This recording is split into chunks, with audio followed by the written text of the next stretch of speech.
ஐயோ கடவுளே அப்படிங்கிற அலறல் சத்தம் கேட்டு செருப்பு தச்சுக்கிட்டு இருந்த தந்தை ஓடி வந்தாரு.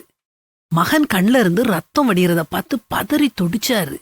சிறுவன் விளையாட்டா செருப்பு தச்ச ஊசியால கண்ணை குத்திக்கிட்டான். குத்துப்பட்ட கண்ணுக்கு சிகிச்சை கொடுத்தப்போ துரதிருஷ்டமா அடுத்த கண்ணும் பாதிக்கப்பட்டு 2 கண்கள்லயும் பார்வை போச்சுது. ஆனா அவர் பிற்காலத்துல பார்வை இழந்தோரின் கல்விக்கண் திறந்தவர் ஆனாரு. அவர்தான் பிரான்ஸ் நாட்டைச் சேர்ந்த லூயி பிரெய்லி.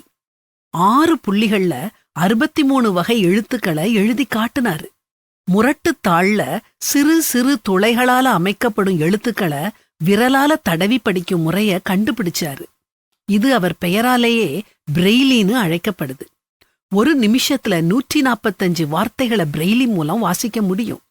பார்வை இழந்த பலர் இந்த புது மொழி மூலம் பட்டதாரிகளாகி இருக்காங்க, வேலை வாய்ப்புகளையும் பெற்றிருக்காங்க. லூயி பிரெய்லி கண்கள்ல பார்வை போயிட்டுதேன்னு துவண்டு போயிருந்தா இப்படி ஒரு கண்டுபிடிப்பு உலகத்துக்கு கிடைச்சிருக்குமா?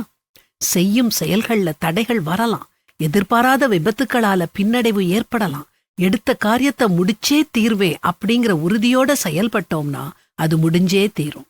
அதுலயும் நாம எடுத்து செய்யும் செயல் நல்ல செயலா இருந்தா நல்ல மக்களும் நமக்கு உதவியா இருப்பாங்க.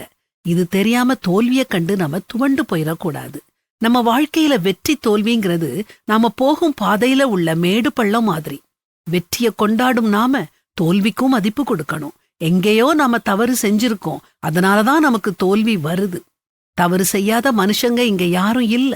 தோல்விய சந்தோஷமா ஏற்றுக்கொள்றது மூலம் நாம நம்ம தவறுகளை புரிஞ்சுக்கிட்டோம்னு அர்த்தம். சாதனையாளர்கள் எல்லாருமே தோல்விகளை எதிர்கொண்டவங்க தான்.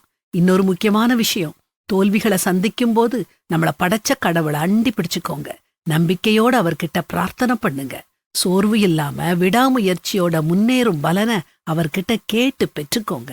அப்புறம் என்ன, நீங்க வெற்றியான வாழ்க்கை வாழலாம். நீதிமான் 7 தரம் விழுந்தாலும் திரும்பவும் எழுந்திருப்பான், துன்மார்க்கரோ தீங்கிலே இடருண்டு கிடப்பார்கள் அப்படின்னு பரிசுத்த வேதாகமத்துல வாசிக்கிறோம். நீங்க நீதிமானா துன்மார்க்கனா?